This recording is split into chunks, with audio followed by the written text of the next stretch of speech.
Assalamualaikum warahmatullahi wabarakatuh.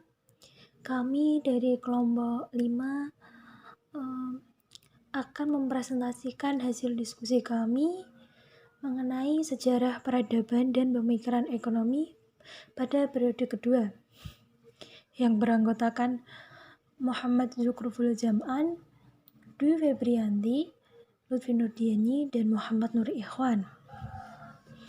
Selanjutnya, saya Lutfi Nurdiani akan menjelaskan tokoh-tokoh pemikiran ekonomi Islam pada periode kedua. Pada perekonomian Islam periode kedua ini yang diawali pada tahun 450 sampai 850 Hijriah atau 1058 sampai 1446 Masehi. Dapat kita ketahui bahwa ada beberapa tokoh Islam yang terkemuka seperti Ibnu Hazm, Al-Sharaksi, Nizam al-Mulk al-Tusi, Al-Ghazali, Al-Kasani, Al-Sayrazi, Abdul Qadir Jailani, Ibnu Rushd, Fakhruddin Al-Razi, Nasiruddin Tusi, Ibnu Taimiyah, Ibnu Al-Ukhwah, Ibnu Qayyim, Abu Ishaq al-Syaitibi, Ibnu Khaldun, dan Taqiyuddin Ahmad al-Maghrizi. Nah, pada masanya tokoh-tokoh tersebut dikenal sebagai seorang teolog, filsuf, dan juga sufi. Mereka tidak dikenal sebagai ahli atau pemikir ekonomi. Namun, kitab-kitab dan tulisan mereka ada beberapa hal yang berhubungan dengan ekonomi. Terdapat juga 4 tokoh terkenal seperti Al-Ghazali, Ibnu Taimiyah, Ibnu Khaldun, dan Nasiruddin Tusi. Selanjutnya yaitu konsep pemikiran ekonomi Islam menurut tokoh periode kedua. Tokoh yang kita ambil yaitu hanya 4 tokoh terkenal saja. Yang pertama, pemikiran ekonomi menurut Al-Ghazali. Dalam kitabnya Mi'yar al-Ilm, Ihya ar-Risalat, Mizan, dan Jawahir Al-Quran dapat ditemukan 4 sistem klasifikasi ilmu yang berbeda, yaitu ilmu teoritis dan praktis, ilmu huduri dan ilmu husuli, ilmu syariah dan ilmu al-aqliyah, ilmu fardu ain dan fardu kifayah. Dari keempat sistem klasifikasi di atas, Al-Ghazali menempatkan ilmu ekonomi ke dalam klasifikasi terakhir, yaitu ilmu fardu ain dan fardu kifayah. Karena menurutnya mempelajari ilmu ekonomi hukumnya wajib atau fardu ain bagi setiap muslim yang bekerja. Tujuan dari mempelajarinya untuk menghindari kesulitan dalam bermuamalah dan hal-hal yang dapat menjerumuskan kepada larangan-larangan agama.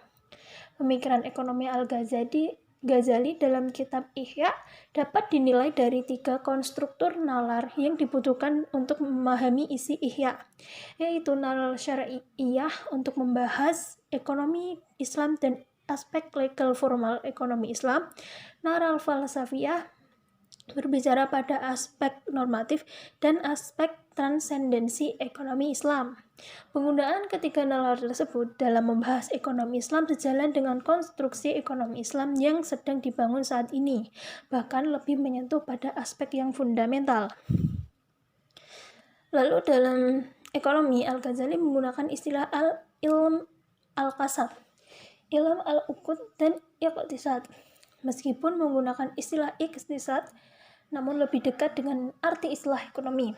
Beliau menyebutkan bahwa mempelajari ilmu ekonomi hukumnya wajib karena prasyarat bagi seorang untuk mengetahui praktek-praktek dalam ekonomi antara yang diperbolehkan dan yang dilarang oleh agama dan agar tidak terjadi kerusakan dalam kehidupan ekonomi secara luas. Apa yang diungkapkan oleh Al-Ghazali merupakan responnya terhadap isu pembahasan pada pemikir Islam saat itu dan problem masyarakat ketika itu, yaitu meliputi masalah pajak, regulasi pasar, riba, perilaku ekonomi yang diperbolehkan agama, harga, tenaga kerja, uang sebagai alat tukar, pencetak uang, fluktuasi, harga-harga, dan etika ekonomi. Dari penetapan yang terpisah-pisah, Jika dianalisis, pemikiran Al-Ghazali dapat dikelompokkan dalam 3 bagian, yaitu yang pertama, berhubungan dengan ilmu ekonomi, yang kedua berhubungan dengan filsafat ekonomi, dan yang ketiga berhubungan dengan norma ekonomi Islam. Selanjutnya saya akan melanjutkan dari penjelasan Pak Lutfi. Saya Dwi Febrianti, NIM 630 2019 0091. Pemikiran ekonomi Ibnu Taimiyah. Ibnu Taimiyah sangat menghargai mekanisme harga. Oleh karena itu, beliau sangat setuju apabila pemerintah tidak mengintervensi harga selama mekanisme pasar itu terjadi. Beliau mengemukakan beberapa faktor yang mempengaruhi fluktuasi permintaan dan konsekuensinya terhadap harga. 1. Kebutuhan manusia sangat beragam dan bervariasi satu sama lain. Kebutuhan tersebut berbeda-beda, tergantung pada kelimpahan atau kelangkaan dari barang-barang yang dibutuhkan. Suatu barang akan lebih dibutuhkan pada saat terjadinya kelangkaan ketimbang pada saat melimpahnya persediaan. 2. Harga sebuah barang beragam tergantung pada tingginya jumlah orang-orang yang melakukan permintaan. Jika jumlah manusia yang membutuhkan sebuah barang sangat banyak, maka harga pun akan bergerak naik, terutama jika jumlah barang hanya sedikit. 3. Harga barang juga dipengaruhi oleh besar atau kecilnya kebutuhan terhadap barang dan tingkat ukurannya. Jika kebutuhan sangat besar dan kuat, maka harga pun akan melambung hingga tingkat yang paling maksimal. 4. Harga barang berfluktuasi juga tergantung pada siapa yang melakukan transaksi pertukaran barang itu. Jika ia adalah seorang yang kaya dan terpercaya dalam hal membayar hutang, maka yang murah niscaya akan diterimanya. 5. Harga juga dipengaruhi oleh bentuk alat pembayaran yang digunakan dalam bentuk jual beli. Jika yang digunakan umum dipakai, harga akan lebih rendah ketimbang jika membayar dengan uang yang jarang ada di peredaran. 6. Disebabkan oleh tujuan dari kontrak adanya timbal balik kepemilikan oleh kedua pihak yang melakukan transaksi. Jika si pembayar mampu melakukan pembayaran dan mampu melindungi janjinya, maka tujuan transaksi itu diwujudkan dengannya. Konsep harga adil menurut Ibnu Taimiyah, yaitu nilai harga di mana orang-orang menjual barangnya dan diterima secara umum sebagai hal yang sepadan dengan barang yang dijual ataupun barang-barang yang sejenis lainnya di tempat dan waktu tertentu. Di dalam pembahasan harga yang adil ada 2 bagian, yaitu iwad al-mitz adalah penggantian yang sama merupakan nilai harga sepadan dari sebuah benda menurut adat kebiasaan. Kompensasi yang setara diukur dan ditaksir oleh hal-hal yang setara tanpa ada tambahan dan pengurangan. 2. Saman al-mitsal adalah harga jual barang dapat diterima secara umum sebagai hal yang sepadan dengan barang yang dijual ataupun barang yang sejenis lainnya di tempat dan waktu tersebut. Konsep harga adil menurut Ibnu Taimiyah hanya terjadi pada pasar kompetitif.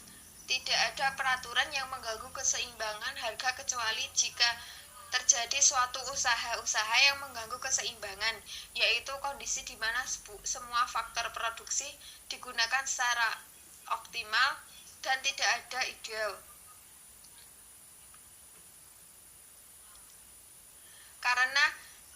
Dikarenakan harga pasar kompetitif merupakan kecenderungan yang wajar. Pada kondisi terjadinya ketidaksempurnaan pasar, Ibnu Taimiyah merekomendasikan penetapan harga oleh pemerintah. Di dalam kitab Al-Hizbah, penetapan harga diperlukan untuk mencegah manusia menjual makanan dan barang hanya pada kelompok tertentu dan harga yang ditetapkan sesuai keinginan mereka. Menurut Ibnu Taimiyah, penggunaan hak milik dibolehkan sejauh tidak bertentangan dengan prinsip-prinsip syariah. Ada 3 jenis hak milik, yaitu 1. Hak milik individu. Setiap individu memiliki hak untuk menikmati hak miliknya menggunakan secara produktif, memindahkan dan melindunginya dari pemubaziran. 2. Hak milik sosial atau kolektif. Hak milik sosial memiliki bentuk yang bermacam-macam. Misalnya, sebuah objek bisa saja dimiliki oleh 2 orang atau lebih, organisasi atau asosiasi. Hak milik negara. Negara membutuhkan hak milik utuh dalam memperoleh pendapatan, sumber-sumber penghasilan, dan kekuasaan untuk melaksanakan kewajiban, seperti untuk menyelenggarakan pendidikan, regenerasi moral, memelihara keadilan, memelihara hukum, dan secara umum melindungi seluruh kepentingan material dan spiritual penduduk.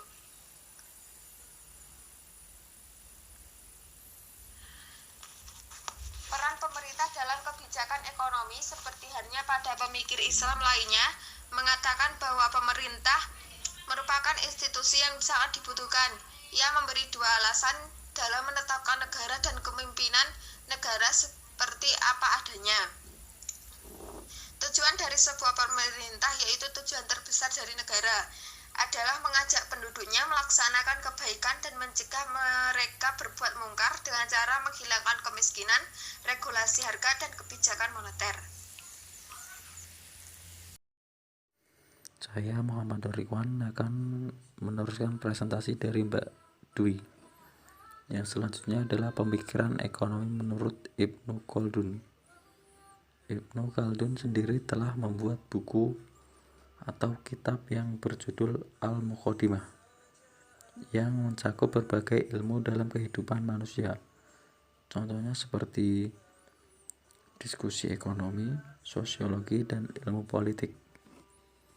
Dan berikut ini saya akan menjelaskan tentang beberapa pemikiran dari Ibnu Khaldun. 1. Yaitu ada persoalan ekonomi. Di sini dijelaskan hasrat ekonomi manusia yang tidak terbatas, sedangkan sumber daya sangatlah terbatas. Maksudnya, sebagai manusia kita ingin memiliki ini dan itu. Tetapi masalahnya, untuk mewujudkan semua keinginan itu dibatasi oleh sumber daya yang susah untuk didapat dan ada juga yang susah untuk diperbaharui. Maka untuk memecahkan soal-soal ekonomi tersebut haruslah menggunakan 2 pandangan sudut, yaitu ada sudut tenaga dan sudut kegunaan. Dan adapun penjelasannya sudah kami terangkan di makalah, teman-teman bisa lihat dan baca kembali di makalah tersebut. Yang kedua adalah usaha pribadi dan perusahaan umum. Penjelasan tentang ini sudah dijelaskan dalam kitab Allah di dalam surat Hud ayat 6. Allah memakai kalimat rizki bagi seluruh makhluk di alam semesta. Di sini maksudnya Allah itu memiliki sifat Ar-Rahman, yaitu Maha Pengasih. Artinya bukan hanya orang Islam atau manusia saja yang dikasihinya, melainkan juga hewan, tumbuhan, dan yang lainnya yang berada di alam semesta ini. Dan yang ketiga adalah mata uang memegang peranan penting. Ibnu Khaldun hidup di zaman di mana uang sudah menjadi alat penghargaan. Ia pun membicarakan tentang kemungkinan tentang kedudukan mata uang. Dia pun menulisnya sebagai berikut. Sesudah demikian, Allah telah menjadikan pula 2 barang galian berharga, yaitu emas dan perak, yang bernilai di dalam perhubungan ekonomi. Dan Ibnu Khaldun pun juga meramalkan bahwa kedua barang tersebut akan memiliki nilai yang penting dalam perekonomian. Dan ternyata perkataannya pun itu benar-benar. Selanjutnya yaitu soal-soal ekonomi dalam 33 pasal. Semuanya ini dapat disimpulkan pada 6 bagian seperti nomor 1. Pasal 1 mengenai terminologi dan kata-kata ekonomi. Pembagian terminologi ekonomi pada 2 kata yaitu rizki dan kosop, di mana keduanya ini mengandung arti dan implikasi sendiri-sendiri. Nomor 2 atau pasal nomor 2 ini mengenai pembagian rencana-rencana ekonomi kepada 2 golongan dengan macam-macam usahanya, yaitu golongan usaha yang naturlek langsung menjadi rencana ekonomi dan kedua golongan usaha yang bukan naturlek menjadi rencana usaha ekonomi. Nomor 3 atau pasal 3 sampai dengan pasal 7 menguraikan bahwa usaha-usaha yang bukan naturlek menjadi usaha ekonomi, dan juga uraian tentang faktor-faktor luar yang ada pengaruhnya dalam ekonomi. Selanjutnya nomor 4. Pasal 8 khusus mengenai soal pertanian. Pertanian dikatakan oleh Ibnu Khaldun sebagai usaha asli manusia untuk mencukupi kebutuhan hidup sehari-hari, keutamaan makan. Yang kelima, pasal 9 sampai dengan pasal 15 atau juga 7 pasal ini mengupas soal-soal perdagangan di dalam segala segi. Terus yang terakhir pasal 16 sampai dengan pasal 33 memberikan analisa tentang soal perusahaan di dalam segala bagiannya.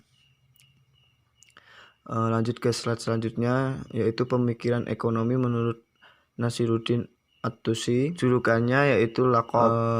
Itu terasa sangat pantas disandangnya itu karena sumbangan atau dianya bagi perkembangan ilmu pengetahuan modern yang tak ternilai besarnya. Selama hidupnya, ilmuwan muslim dari Persia ini mempersembahkan dirinya untuk mengembangkan berbagai ilmu, seperti contoh ilmu astronomi, biologi, kimia, matematika, filsafat, kedokteran, maupun ilmu agama Islam. Beliau juga menyatakan bahwa spesialisasi dan pembagian tenaga kerja telah menciptakan surplus ekonomi yang kemungkinan bisa menciptakan kerjasama dalam masyarakat untuk saling menyediakan barang maupun jasa. Beliau juga menekankan pentingnya tabungan dan mengutuk konsumsi yang berlebihan untuk aset tidak produktif. Ia memandang pertanian sebagai pondasi pembangunan ekonomi dan merekomendasikan pengurangan pajak yang tidak sesuai syariat Islam. Ya, sekian dari kelompok kami. Matur sembah nuwun, thank you. Wassalamualaikum warahmatullahi wabarakatuh.